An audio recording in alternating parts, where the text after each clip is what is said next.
Hi there, in this tutorial I'll show you how to upload your own guide maps and style maps and how you can use that to create materials.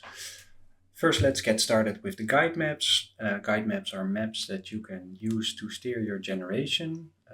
The shape and a displacement map is passed on to the material, which is really nice. So you remove a little bit the randomness of the AI. So uh, let me start by uploading a map.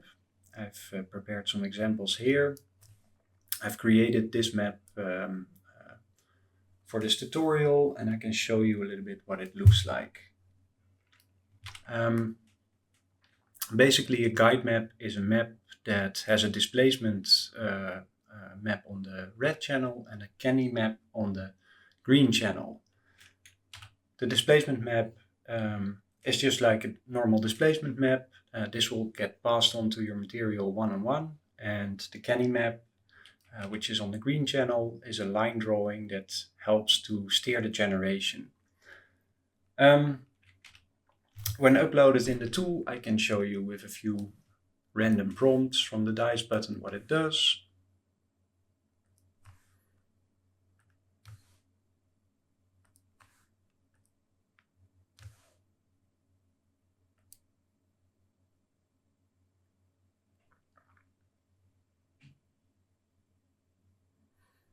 When the first results come in, you can see that,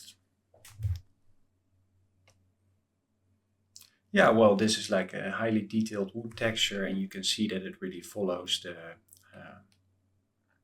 the lines of the guide map. And yeah, this thing works better with some prompts than with others, so it's always a little bit you have to check a little bit how it comes out. This one came out really nicely, and on the displacement map you can like change the displacement a little bit, and then you can get materials like this. So that's basically what a guide map does. Here's another example: psychedelic swirling rainbow pattern. This is an asphalt texture. So that's basically what it does. For style images, I walked around on my blog a little bit and took some pictures and uploaded a few. And yeah, let's upload a few. This was a scooter that got drawn out of the water, and it's like all dirty and it has some green scratches on it. And well, let's also like try to combine that with a guide map.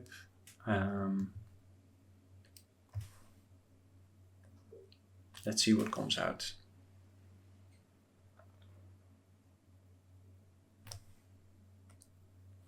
Maybe upload a different one, the street tiles.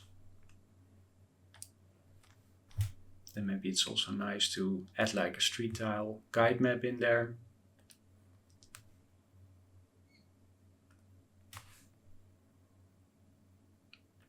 Maybe it's also nice to see what it does on a different kind of map.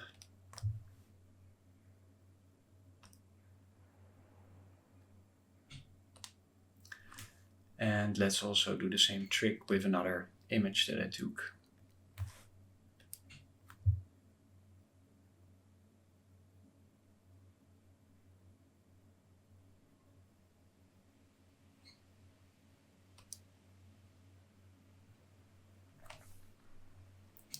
Well, the first material is ready. So let's load it, and then you can see that it really it took in the style pretty good.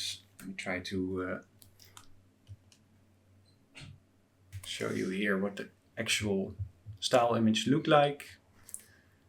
And then you can see that it really tries to mimic that style and place it over the guide map.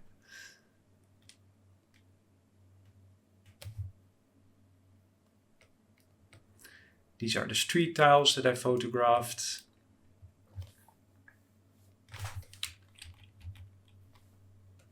It was this texture.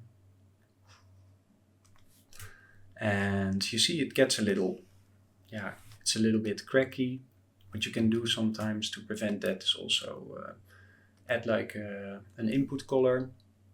So just pick the color that it has on the photo, put the strength a little high, and then generate again. That will remove some of the cracks. Will make it a little bit smoother. This was the same image with a different guide map. And you can get stuff like this. And this was the same guide map with a different image. This was like these pavement tiles,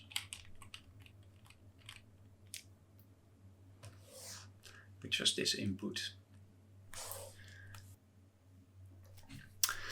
This also works really good with stylized images.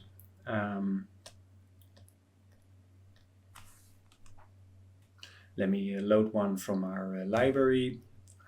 This one, for example. Or it also works really good with albedos that you use from other tileable materials, so you can remix materials.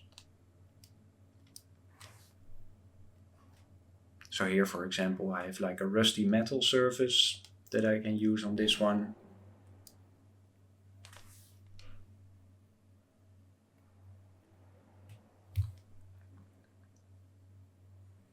Yeah, and here you can see back how that comes stylized with this image.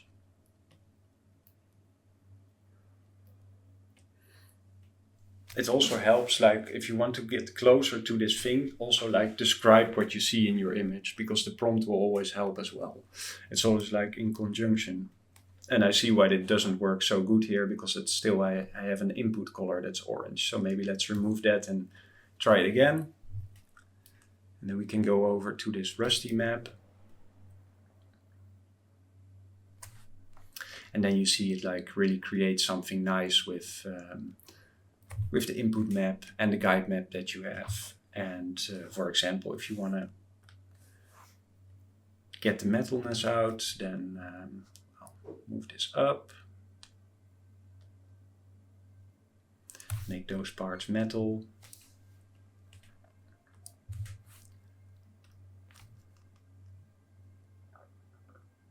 Make it a little bit more glossy.